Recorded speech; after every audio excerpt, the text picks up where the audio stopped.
Áudio do livro Quem tem ouvidos, ouça. Lições de Pérgamo e Tiatira em Apocalipse. Semana 3, segunda-feira. Trecho para ler com oração. Apocalipse, capítulo 2, versículo 4. Os desvios da Igreja nos primeiros séculos. Neste capítulo veremos algumas das estratégias utilizadas por Satanás para tentar destruir a Igreja ao longo dos primeiros séculos.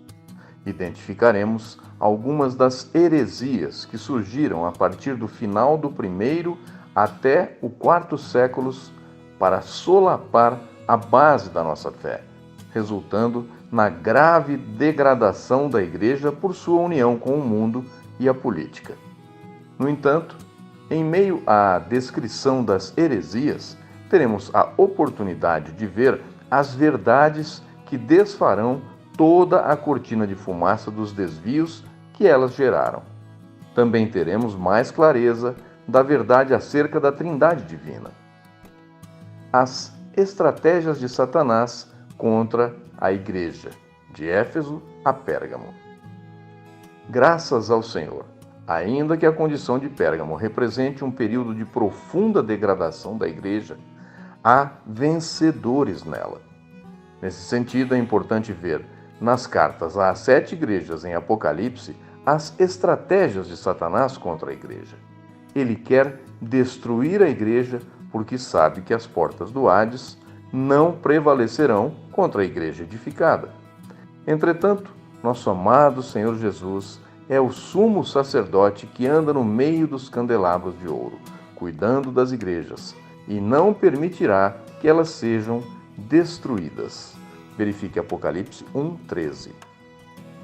No primeiro século, a Igreja recebia o ensinamento dos apóstolos, primeiramente através dos 12 apóstolos, encabeçados por Pedro e João, e depois com o ministério de Paulo, o qual recebeu diretamente do Senhor as revelações sobre o plano de Deus para a salvação do homem e para a edificação da Igreja. Os ensinamentos dados por esses homens são considerados ensinamentos dos apóstolos. Todavia, já na época de Paulo, os judaizantes, motivados por inveja, iniciaram uma perseguição e passaram a pregar outro evangelho, entre aspas, mencionado por ele em Gálatas, capítulo 1, versículos 6 e 7.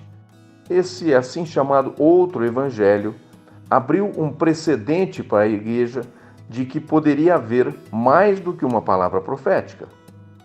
A Igreja em Éfeso recebeu o ensinamento diretamente do apóstolo Paulo. Por isso era capaz de reconhecer aqueles que eram de fato apóstolos. Veja Apocalipse 2:2.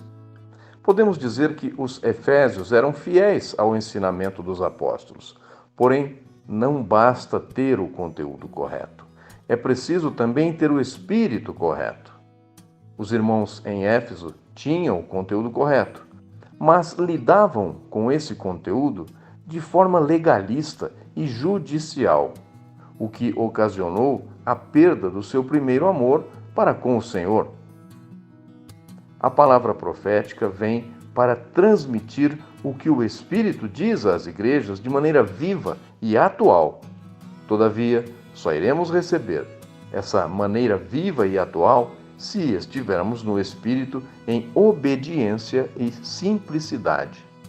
Isso tudo foi perdido pela igreja em Éfeso, que passou a lidar com a palavra meramente como doutrina, até que, por fim, perdeu o primeiro amor.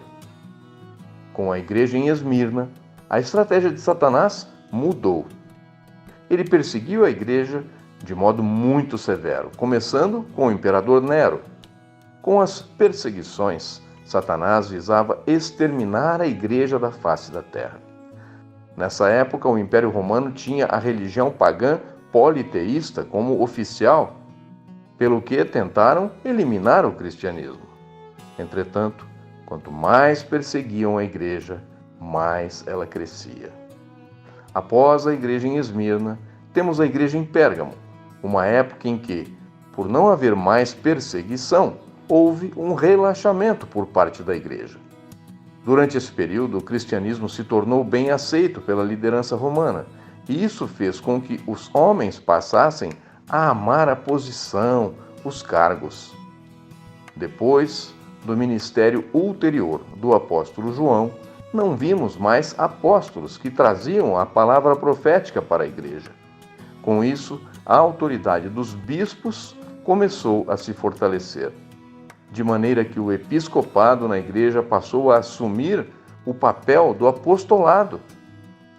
Sem a palavra profética trazida pelos apóstolos, o amor pela posição, pelo cargo, pelas riquezas se instalou na igreja. Como já mostramos, isso aconteceu devido ao relaxamento após um período de grande pressão por causa da perseguição. Convém enfatizar que, com o fim da perseguição por parte do Império Romano, o que parecia ser uma coisa boa, na verdade, foi mais uma estratégia de Satanás para acabar com a igreja. Em Pérgamo, portanto, houve uma união entre a igreja e o Estado, que acabou deformando a natureza da igreja, de modo que os assuntos eclesiásticos tornaram-se assuntos também do Estado. Além disso, um sistema de clérigos e leigos se instalou na igreja, transformando-a em uma organização humana, que culminou com a igreja em Tiatira.